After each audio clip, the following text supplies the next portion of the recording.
Hello అండి, అందరికీ నమస్తే. నా ప్రీవియస్ వీడియోలో మొక్కజొన్న గింజలు ఎలా నాటామో చూపించి మొక్కజొన్న పంట వేసామని చెప్పాను కదా. ఇదేనండి మేము వేసిన మొక్కజొన్న పంట. మేము వేసిన మొక్కజొన్న గింజలు మొలకెత్తి ఇంత ఎత్తుగా ఎదిగి ఇలా కంకులు వేయడం కోసం మేమేం చేసామో ఈ వీడియోలో చూసేద్దామా.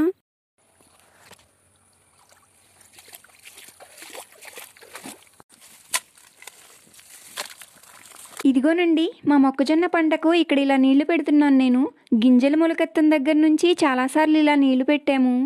ఒకవైపు నీళ్లు పెడుతూ మరోవైపు ఈ పంటకు వేయాల్సిన మందు కూడా వేసేసాను చూడండి. ఈ మందులు వచ్చేసి యూరియా ఇంకా అమోనియా అనుకుంటండి. ఇవి పంట గ్రోత్ అవ్వడం కోసం వేస్తారు, కానీ వీటిని ఎంత మోతాదులో వేయాలో నాకైతే తెలియదండి. మా మామయ్య గారు వచ్చి వీటిని ఇలా మిక్స్ చేసి వీటిని ఎలా వేయాలో చూపించి తనకి వేరే పని ఉందని చెప్పి వెళ్ళారు. నేను మరొకసారి వీటిని మిక్స్ చేసి ఒక సంచిలో పోసుకొని వేశానండి.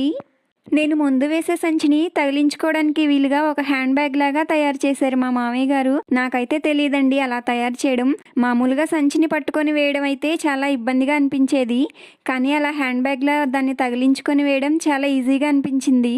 మనకు కనిపించేంత ఈజీ అయితే కాదండి మొక్కజొన్నకు ముందు వేయడం. మొక్కలు ఇంత హైట్ ఎదిగిన తర్వాత ముందు వేయడం అంటే అది కొంచెం కష్టమనే చెప్పాలి.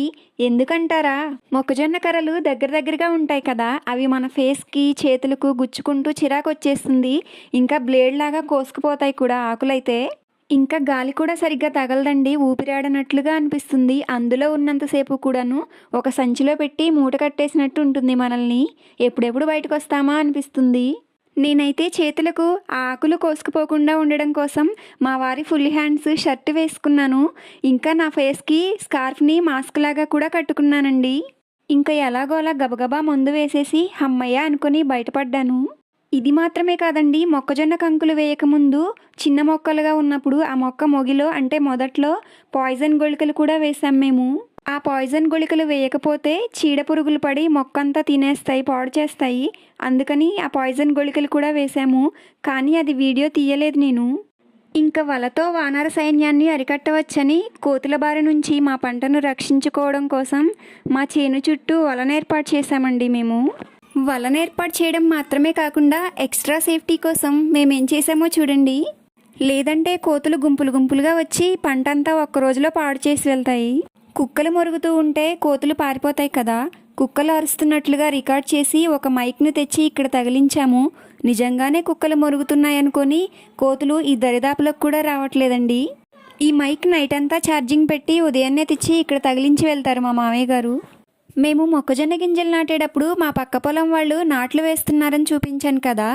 ఇదిగోనండి వరి పొలం ఇలా వరి కంకులు వేసి చూడ్డానికి చాలా అందంగా ఉంది.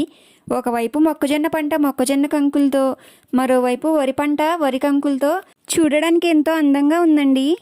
మొక్కజొన్న కంకులు బాగా ఎండిపోయిన తర్వాత మొక్కజొన్న పంటను కోసే మిషన్తో వాటిని కోయిస్తామండి. ఇంతకు ముందైతే మేము వీటన్నింటినీ చేతులతోనే విరిచి ఒక చోటికి మోసి మొక్కజొన్న గింజలను సపరేట్ చేసే మిషన్లో వేసేవాళ్ళమండి.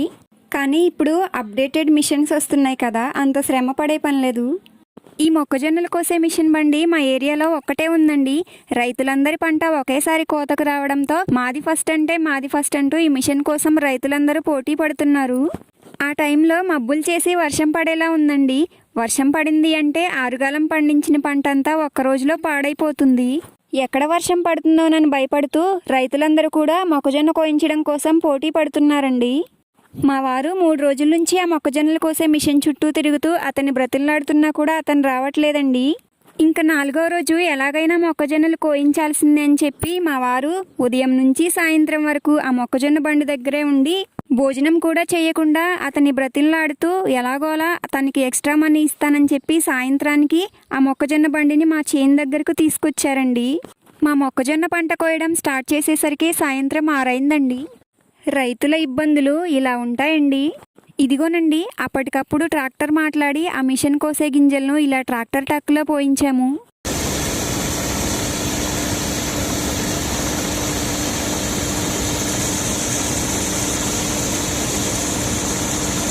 ఆ ట్రాక్టర్లో పోసిన మొక్కజొన్న గింజలను ఏదైనా ఖాళీ ప్లేస్లో పోసి ఒక 5 రోజుల పాటు ఎండనివ్వాలండి బాగా. అవి బాగా ఎండిన తర్వాత వాటిని సంచులకి ఎత్తేసి క్వింటాల చొప్పున అమ్మేస్తామండి. ఇంతకీ మా మొక్కజొన్న పంట లాభమా నష్టమా అని అడిగితే లాభం సంగతి పక్కన పెడితే ఆ దేవుడి దయ వల్ల నష్టమైతే రాలేదండి. ఇంతకుముందు పత్తి పంట నష్టపోతే దాన్ని తీసేసి మొక్కజొన్న పంట వేశామని చెప్పాను కదా, ఆ పత్తి పంట వల్ల కలిగిన నష్టాన్ని ఈ మొక్కజొన్న పంట పూడ్చేసింది అంతేనండి. ఇంకా మేమైతే మొక్కజొన్న కంకులు పచ్చిగా ఉన్నప్పుడు కొన్ని కంకులను ఇంటికి తీసుకొచ్చి వాటిని ఇలా మొక్కజొన్న బూరెలు చేసుకొని తిన్నామండి. ఇలా ఈ సంవత్సరం మొక్కజొన్న పంటతో మా వ్యవసాయం ఇలా గడిచిందండి. నెక్స్ట్ ఇయర్ మొక్కజొన్న పంట ప్లేస్లో మిర్చి పంట వేద్దాం అనుకుంటున్నామండి. సరేనండి, నా వీడియో నచ్చితే లైక్ చేయడం మాత్రం మర్చిపోవద్దు. అలాగే నా ఛానల్ని సబ్స్క్రైబ్ చేసుకోండి. మీ తిరుమల నేచర్ అండ్ న్యాచురల్.